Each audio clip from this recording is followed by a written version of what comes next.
खुलुमबाय आङो सिबिरानि ब्रह्म एसबी बड' निउज चेनेलाव नोंथांमोनखौ आरोबावहाय बरायनानै लाबाय जाय बिथांमोना सानसेयारि खौरां नायनो मोजां मोनो बिथांमोना आंनि बे एसबी बड' निउज चेनेलखौ साबस्क्राइब खालामनानै लानो हागोन मानो होननानै बुङोबा बे चेनेलनि गेजेरजोंनो जोङो सानफ्रोमबो सानसेयारि खौरांखौ फोसावो राजखान्थि समाजखान्थि आरो गुबुन आयदानि सायाव जोङो बे चेनेलनि गेजेरजों थार खौरांखौ फोसावो नोंथाङा जुदि खौरां नायनो मोजां मोनोबा बे चेनेलखौ साबस्क्राइब खालामनानै लानो हागोन लावखार ओंखाम जानायनि समा सफैबाय लावखार ओंखाम जाग्रा थावनिफ्राव गोबां सुबुंफोरा होंगो दोंगो जाफैनायखौ नुनो मोननाय जादों जायनाखि लावखार ओंखाम जानाय समाव जानाय लोंनाय गोबां सोलियो बेनिखायनो जाहाथे लामानि जाब्रबथायजों रावबो सुबुङानो जिउ खोमानो गोनां जाया बा जोखोम जानो गोनां जाया बेनि थाखाय सांग्रां जादों पुलिस बिफान हान्थामेला बिफान आबगारि बिफान आरो गुबुन बेनिखायनो जौ लोंनानै गारि सालायनायनि हेंथा गोख्रों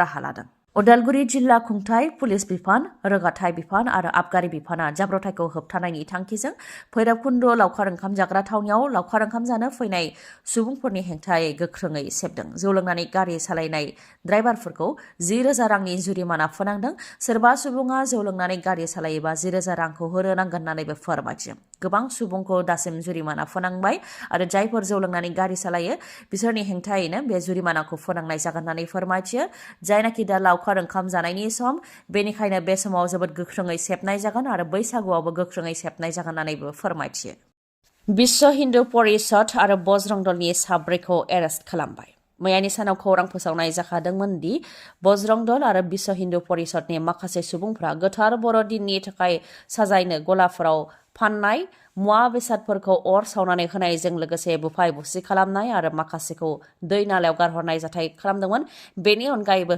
लामा सामाफ्राव साजायनायफोरखौबो बोख्ला बोसि खालामदोंमोन आरो नलबारि पानिगावआव थानाय सेन्ट मेरिस इंलिश स्कुलाव आयेन बेरेखायै हाबनानै साजायनाय मुवा बेसादफोरखौ बुफाय बुसि खालामदोंमोन बे जाथायखौ लानानै सेन्ट मेरिस इंलिश स्कुलनि प्रिन्सिपाला गसर दैखांदोंमोन बेनि सायाव बिथा खालामनानैनो दा साब्रैखौ एरेस्ट खालामबाय सेन्ट मेरिस इंलिश स्कुलनि प्रिन्सिपाला पुलिस थानायाव गसर होनाय बायदिबा 24 डिसेम्बरनि बेलासे 2:30 समाव माखासे सिनाय मोननाय सुबुंफोरा स्कुलनि केम्पासाव आयेन बेरेखायै हाबफैदों बेनि उनाव साजायनाय मुवा बेसादफोरखौ सिफायदों अर सावनानै होदों लाइटखौ सिफायदों आरो बिबार गायग्रा पटफोरखौबो सिफायदों जायजों फरायसालिनिया गोबां धोन खहा जादों होननानै मख'दों बेनि सायाव बिथा खालामनानैनो साब्रैखौ एरेस्ट खालामबाय बेलसर पुलिस थानायाव गुबुन सेक्सननि सिङाव केसखौ रेजिस्टार खालामनाय जादों साब्रैखौ एरेस्ट खालामनाय जादों एरेस्ट खालामजानायफोरनि मुङा फारियै नलबारि जिल्लानि विश्व हिन्दु परिषदनि सेक्रेटारि भास्कर डेका 34 बोसोर बैसोनि भाइस प्रेसिडेन्ट मानास ज्योति पाटगिरि 32 बोसोर बैसोनि विश्व हिन्दु परिषदनिनो एसिस्टेन्ट सेक्रेटारि बिजु दत्ता 34 बोसोर बैसोनि आरो बजरं दलनि डिस्ट्रिक्ट कनभेनर नयन तालुकदार 37 बोसोर बैसोनि गासै साब्रैखौ एरेस्ट खालामदों आरो गासै साब्रैयाबो नलबारि जिल्लानिनो थागिबि गिख्रंथाव लामानि जाब्रबथाय जायजों गोथाङैनो सासे सुबुङा खामथार जानो गोनां जादों मोनानि समाव जानो मोनदों बे दुखुनांथाव जाथाया गंसे बास आरो गंसे ट्राकनि गेजेराव गोख्रोङै सौग्रावलायनाय जाथाय जादों जायजों साजिया गोथाङैनो खामनानै थैनो गोनां जादों आरो गोबाङानो गाज्रि जोखोम जानो गोनां जादों कर्नाटकनि चित्रा दुर्गा जिल्लायाव थानाय 48 नेशनेल हाइवेआव जानो मोनदों बे गिख्रंथाव जाथाया गंसे प्राइभेट बास आरो गंसे ट्राकनि गेजेराव गोख्रोङै सौग्रावलायदों ट्राकआ कन्ट्रल खालामनो हायैयाव बा ट्राकखौ सामलायनो हायैयाव डिभाइडाराव सौख्रांहैदों बेनि उनाव डिभाइडारखौ बारनानै बासनि सायाव सौख्रांहैदों जायजों रोहो अर जोंब्लावदों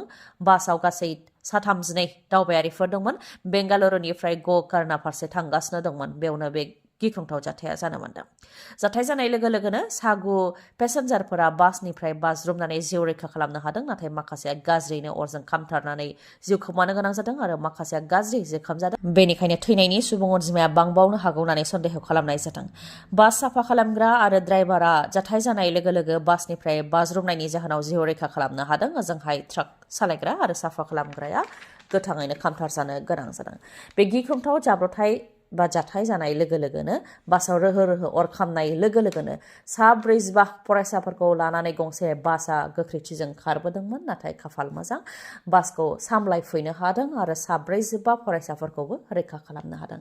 जाथायनि सायाव नायबिजिरनो थाखाय बिथोन होबाय आरो प्राइम मिनिस्टार अफिसनिफ्रायबो थैनायनि नखरनो 2 लाख रां आरो जोखोम जानायफोरनो फाहामथाय लानो थाखाय 50,000 रां होनोबो फोसावबाय। थारैनो धोरोमा लाबोयो अनलायनाय आरो खौसेथि। बेयाव गैया जेबो दुखु आरो सोंखारिलायनाय। राजखान्थिनि समाव गोबां खोथा बाथ्रा बुंबोनाय, सोंखारिलायनाय दैदेनगिरि बिथांमोनहा बे गोथार बर'दिननि समाव ज'यैहाय ओंखारलायदों।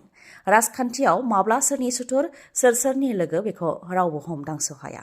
नाथाय बे गोथार बर'दिननि समाव राजखान्थिखौ एंगारनानै ज'यैनो थानाय जानाय लोंनाय बेखौ नुनो मोननाय जादों।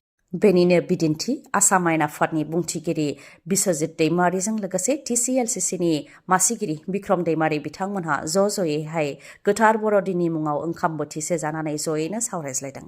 दैदेनगिरिफोरनि अनगायैबो गामिनि नोगोरनि आइ आफा बिदा बिनानाव बिब' फंबाय बिथांमोनहाबो ज'यैनो गोथार बर'दिननि मुङाव ओंखाम बोथिसे जाज्लायदों, रंजादों आरो गिर्जाफोरजों लोगोसे न' बांफोराव रंजा बाजायै गोथार बर'दिन फोरबोखौ फालिनायखौ नुनो मोननाय जादों। मोनसे साननो हाथावै आरो गिथावना जाथाय। गोबां समाव गाव गावनि फिसाफोरानो गाव गावनि बिमा बिफाखौ बुथारनाय, बिसिया फिसायखौ बुथारनाय बा फिसाया बिसिखौ बुथारनाय, फिसाफोरखौ बुथारनाय बायदि जाथायफोरखौ जों खोनानो मोनबोदों। नाथाय बे समाव बा बे खेबाव बिहामजोआनो गावनि बिहावखौ गोफार हाथियारजों सुनानै बुथारदों। बे जाथाया गुबुन जायगानि नङा, जोंनि गरेस्वरावनो जानो मोन्दों। गरेस्वरनि सा केरपा बिथायाव जानो मोन्दों बे गिख्रंथाव आरो साननो हाथावै जाथाया। 66 बोसोर बैसोनि कुलेन शर्मा मुंनि बिहावखौ बिहामजो प्रियंका शर्माया गोफार हाथियारजों सुनानै बुथारदों। बिहावखौ बुथारखांनायनि उनाव गावनो आखाइ दैखांदों प्रियंका शर्माया। पुलिसनि खाथियाव थांनानै गावनि दायखौ गाव सिमान लादों।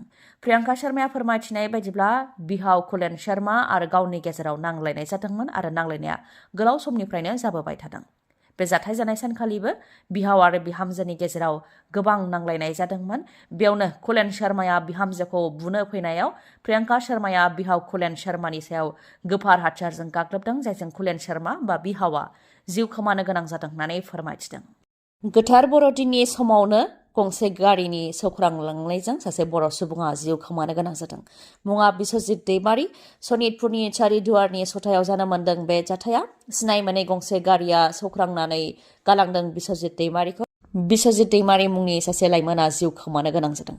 जायनाखि दा गोजां बोथोर, गोबां खुवा खुनाय जागासिनो दङ रायजोआव। बेनिखायनो मोनानि समाव हान्थिनायनिफ्राय हानायमानि गोजानाव थानाया गाहाम, नङाब्ला बेबायदि जाथाया सोरजोंबा जाबावनो हागौ।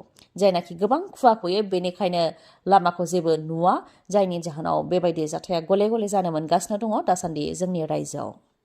सासे बर'नि फिसा आलाय सिलाय जानानै दङ गुबुन रायजोआव। खामानि मावनो थांनानै आलाय सिलाय जानानै दङ प्रमद ब्रह्मआ। बेंगालुरुआव आलाय सिलाय जानानै दङ बिथाङा। प्रमद ब्रह्मआ उदालगुरि जिल्लानि रौता चारियाली पुलिस थानानि सिङाव थानाय दैसा गोरान गामिनि थागिबि।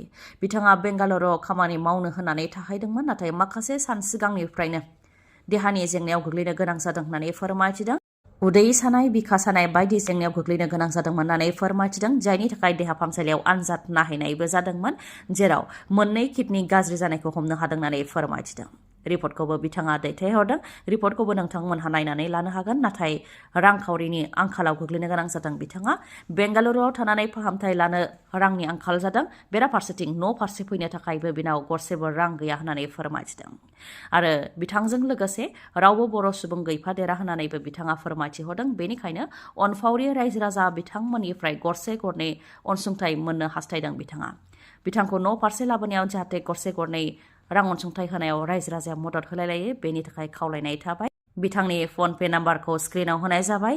नोंथांमोना रायज्लायहरनोबो हागोन, लोगोसेनो जि गरसे गरनै हायो बिथांनो रां अनसुंथाइ हरनो हागोन, जाहाथे बिथाङा गावनि न'सिम सौफैफिननो हायो आरो गावनि जायगायाव थानानैनो बिथाङा जाहाथे गावनि देहाखौ नायनो हायो। खौरांखौ जोबजासे खोनासंनायनि थाखाय गोजोन्थों। उननि समाव आरोबाव जों बेबायदिनो लोगो मोनफिनबावगोन।